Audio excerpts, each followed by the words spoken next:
Hey y'all, I'm super excited to get started on Unit 6 today. This is my favorite unit and it has to do with exponents. Let's get started. We have three terms I want you to know. The first is the base. This is the big number. In this example, it's 5. Then we have the exponent. This is how many times we're multiplying the base by itself. And altogether, this is called a power, and this would be read as 5 to the power of 3,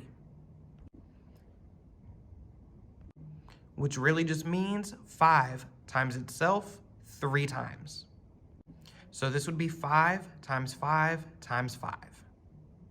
So the exponent tells us how many times the base is multiplied together. So 5 to the third power is going to be the same thing as 5 times 5 times 5. And that is going to give us 125. So 5 to the power of 3 is 125. Here's a quick note. If a constant or variable does not have an exponent written, it's automatically a 1. We can assume the exponent is an invisible 1. For example, 2 by itself is going to be the same thing as 2 to the first power.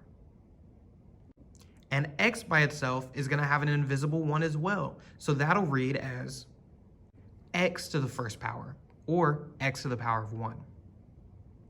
So the key to remember there is that if there is no exponent, that means its exponent is really 1. So you can always imagine there's an invisible 1 if you don't see an exponent.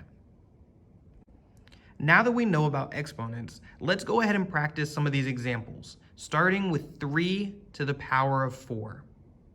I see it has a base of 3 and an exponent of 4.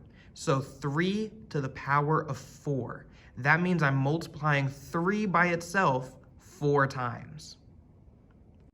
So that would look like 3 times 3 times 3 times 3.